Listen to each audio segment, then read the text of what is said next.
Hello, everyone. I hope that you're all doing great. I hope that you have been staying warm this week. I know that we in the past week we had some snow, and I really enjoyed it. I thought it was, I just love the snow, and especially the cloudy days.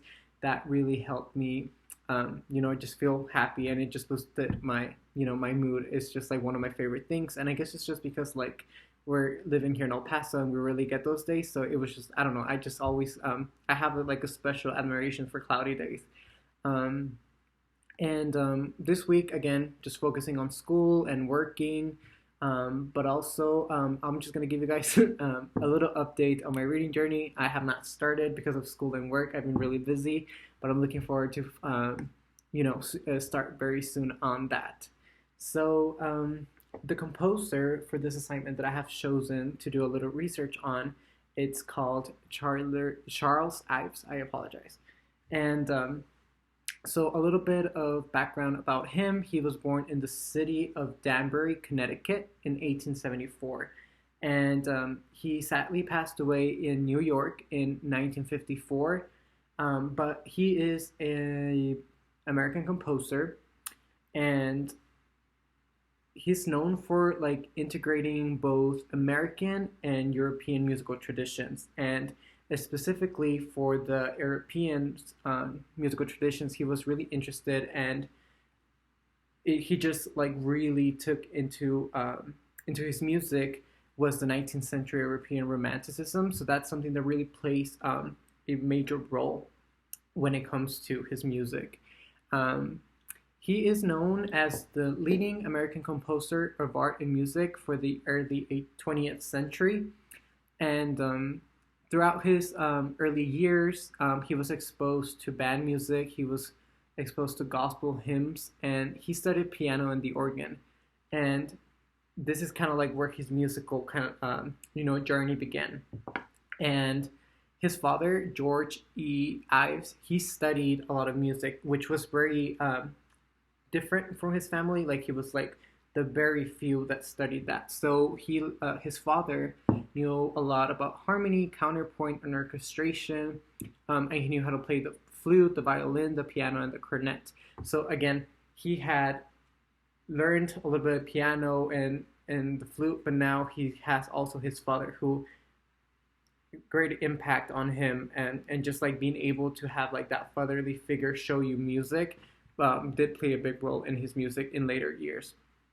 Um, so he later in life he started to receive professional training as an organist and composer. And something that it's a fun fact that I found throughout reading about him was that he worked in an insurance for 30 years. And he would only do this. He would only compose and like focus on his music whenever he had like some free time. Other than that, he will only focus on on insurance, and that was his job. That was like what brought food to the table. So I just thought it was very interesting to see that it wasn't like his main thing for a long time.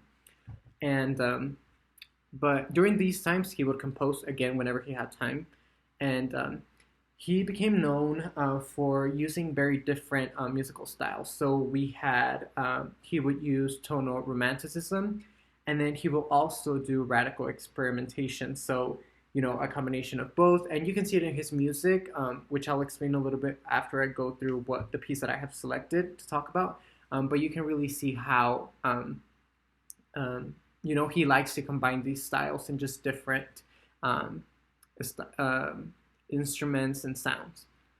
Um, his music, it's like it's hard. It's not hard to understand, but it's very complex, and he will give programmatic explanations. And that's kind of like the only way that people were able to understand it during the time. And right now, obviously, there's a lot more studies about him and his music and more understanding of how he worked. But at the time, it was very unique and very ambiguous and hard to understand. So that definitely made him stand out from like the rest. And it's very interesting to learn. Also, his work. This is something else that I found very interesting was that his work was not composed like in 10 minutes or like a week. Literally, his musical pieces could take up to years, and this was like he will make drafts, and the way I assume he would work was he would make a draft like several drafts, and then like keep coming back and forth, and like I guess combining, and this just took him a long time to complete his pieces, which again also led to most of his pieces not being like performed at all for many decades, which is kind of interesting because it will take time for people to find his music. And from what I've learned, he has like around 440 known works, and they range from symphonies, orchestral sets, and songs.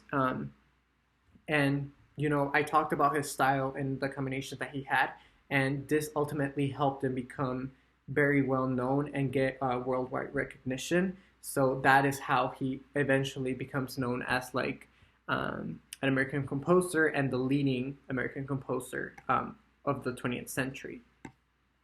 So now for the music description and the musical piece that I chose, it's called Symphony Number 2, the Camp Meeting, and the specific part that I'm focusing on is the Old Folks Gathering. So for this piece, right off the bat, it has a very slow entrance and introduction to the music. It starts very quiet, and then it slowly builds, and through the crescendo, but it's very spread out.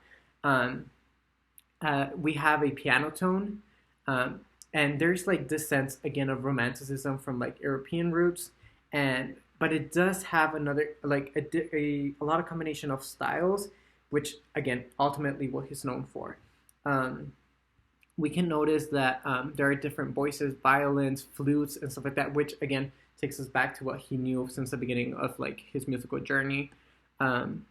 There's a steady beat with a violin, and at times it will get isolated, and it was very interesting just to kind of like it just kept obviously it kept moving the song, right? But the way it was incorporated with the rest of the other voices and instruments was very unique because you would just get a glimpse of it, and everything felt so like it felt like it was there for a reason. Like it didn't feel like out of place or anything. And we noticed slight crescendos, and one thing I noticed was that there's like a lot of marked differences between the notes. Like there's like subtle steps. Like it doesn't feel like you're just going uphill. It feels like you're going up in steps, and that's what I feel like very defined changes, which I thought was very interesting and very unique. I'm looking through my notes, so we see similarities and contrasts made by the background beat. Again, the beat is very it remains the same, but it creates contrast in like obviously you hear a piece of the music, but again the way it's integrated and the way it just works with the other instruments and the notes, and then it's just very interesting to hear. And this also made the piece feel more cohesive. It's kind of like that glue through the song. That's the way I kind of see it. Like it's that thing that bonds it all together. Towards the middle of the song, so from beginning to like towards this the middle of the song, we kind of have like this upbeat and very happy, not super forte sound, but it had it just like upbeat, right? So towards the middle, there's like a subtle change, and it's very quiet, and then you just get to hear individual voices being introduced individually, and it's very interesting. And for me, it was like it kind of like a movie. Like it felt very visual, and it was like people are I don't know, like it just felt like it was like a turning point in the song, where like, or in this case, like the way I visualized it was through a movie, and it was just like it went from something happy, and then you just get a tragic event. Again, they introduce him slowly, and then we do have a slow build-up again, but again, very spread out, very slow, and then again, we have another change in the beat, and then we end up slow. Like it goes like from very happy, then we have a sudden change, and then we go slightly up a little bit in beat, and then we go down again, and that's how it ends this piece. And again, very emotional, and it felt like again as if it was telling a story, and it you could feel like a sort of energy when listening to this song, which was very interesting for me. So, for my thoughts about this composer and overall his work, I really enjoyed it. It felt like a story, and on a personal note, I guess it kind of took me back to my elementary days, and I know those are like a few years back, right? But I remember in elementary they will play music, and it was classical music. Either it was just like violin or an orchestra, and it just reminded me of that. Like I know we've heard a lot of music, classical music, right, in this class, but this piece for some reason it just reminded me of that. The other pieces have not reminded me of those times, so that was something that I found very interesting. And we're learning again in this module we learned about how people are just changing and just trying to come up with new ideas and just being unique and just experimenting, and I feel like that's something that he did, and I feel like that's how his work relates to what we're learning in this class. um, his work, and the combination and just I guess the willingness to explore the medium. And I think that's very important. Even in today we should always be exploring, and I just feel like it just makes music overall more interesting. um, I would also think one thing that I found very interesting, that I mentioned at the beginning, was how he has spent like 30 years working I guess at an insurance company. It doesn't really like specify what he would do, but when you hear, or I guess just me, when I hear about like musical professionals and pioneers, people that change history and had a great impact on music and stuff like that, I always feel like they've always been devoted to that. And it's crazy to find out that some of these people, had regular jobs and then became so known for like their talent. So I just thought that was very interesting. And so yeah, that was like the thing that stood out the most for me during this lesson. Um, so yeah, with that, I'll end my video, and I hope that you're all having a great week, and I hope that you're all staying safe and having a successful semester so far. I'm so sorry. And yes, we'll see you next week. Bye.